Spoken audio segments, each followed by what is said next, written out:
Hey guys, Mason here, and if you're tired of losing deals because of the spousal objection, this video is going to help you overcome it and massively improve your close rate on sales calls. And in this video, we answer exactly how to handle the spousal objection. We're going to talk through what this objection actually is and how to prevent it before it even comes up, and then how to delineate what the actual true objections actually are and how you can handle them accordingly. And if you're new here, my name is Mason Stepaniak and I help people close more deals and make more money online. And if you want more sales related content just like this, make sure you like the video and subscribe to the channel. And if you want more advanced training, you can join my school community and I'll link that in the description below. So just to preface this, when someone says that they need to speak with their wife, their business partner, or their husband, it's almost never about the wife. And it's on us as closers to ultimately identify whether it's a fear-based objection or if it's logistical or if there's actually a money component as part of it. And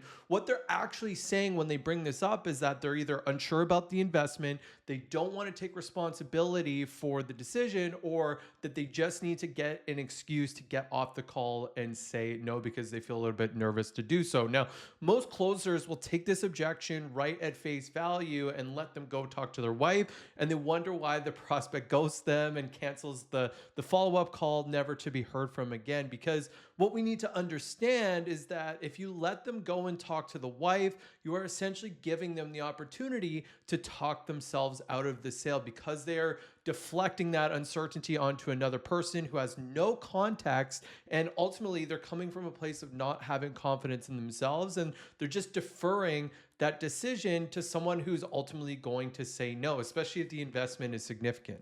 And one of the most effective things that we can do as closers to eliminate this objection completely is to bring it up in discovery and handle it then and there. And you can ask them, Mr. Prospect, when it comes to decisions like this about investing into yourself or into the business, is this something that you typically give the green light on, or do you need to go to your wife and review it together with her? And he's going to say, oh, you know what? I'm the one that makes the decisions. And then at that point, you can label him and say, okay, perfect.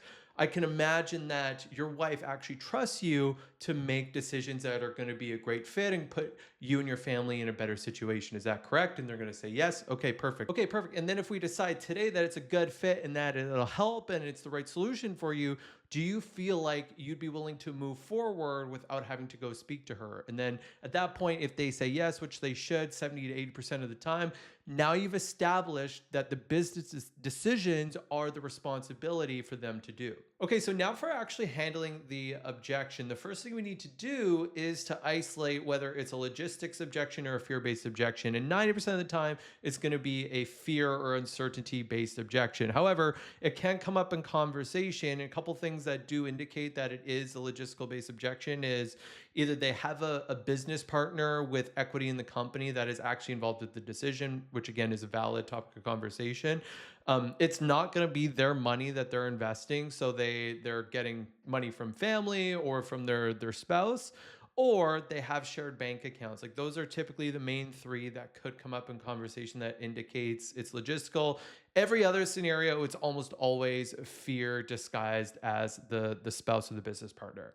And one of the main questions I'll ask in order to isolate the objection is just by saying, if your wife was here on this call right now and she's 100% bought in, do you feel that this would be the answer for you? And if they say yes, I would ask them why and get them to elaborate and sell themselves back to me. If there is a little bit of hesitation there is an underlying objection, I would kind of handle that accordingly.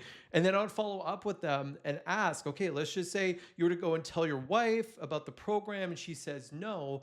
What would you do at that point? And at this point, you're going to see who the true decision maker actually is. Is it the person sitting in front of you on the call, or are they actually deflecting it to another person? Because if they say yes, that I would make the decision regardless and I'm going to do it, then at that point, you can collect a refundable deposit and then coach them through the conversation with the person that's not on the call and frame it in a way that I've already made this decision and I'm telling you out of respect. And a lot of clients will appreciate this. And in a lot of cases, I've been thanked for having coached them through this situation. I'll tell them, look, definitely want you to go through and talk it through with your spouse, but I want to remind you that there's one of two conversations that you can have with them. The first is that you can go up to them and say, hey, babe, you know what?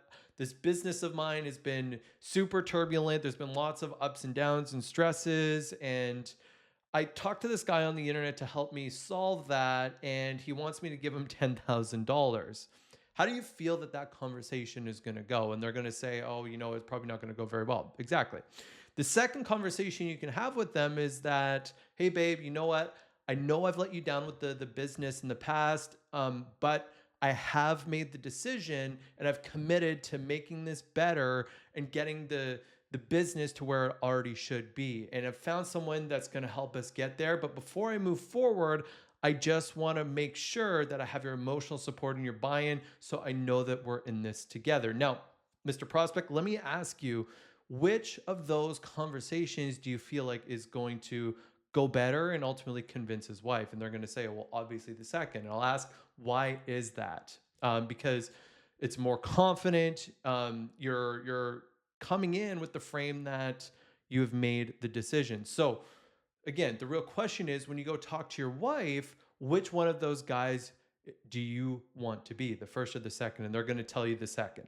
And then at that point, if they're still giving you a bit of resistance and they're not committing to the decision, then we just need to reframe it so they take ownership and responsibility of that decision. And the way that I like to do this is simply by asking, Mr. Prospect, when a ship is at sail and they take on a storm, what did they do? Do they go to everybody on board and ask for a vote of what they should do next? Or do they make a decision and chart in the direction that they know they need to go? And they're going to say the captain makes the decision. Okay, perfect. Because he's the one that takes ownership. He makes the decision, and the other people on board, they're the ones that are scared and just looking for another route out, right? So the captain, the reason he makes the decision is because he understands the end goal, he understands the destination, and he's also the only one who's been trained for it, because every single person bears that responsibility of having their family and getting them to where they need to go. And if we shift that responsibility onto someone else, it means that we're not fully in control of anything that we do. And in your opinion,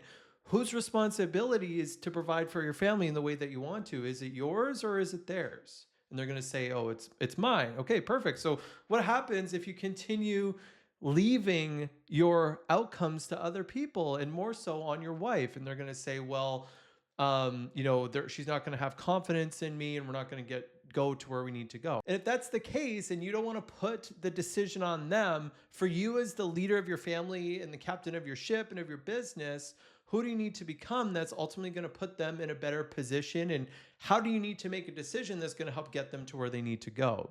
And then at that point, it's either going to go one of two ways. They're either just going to do it, or they're not going to do it.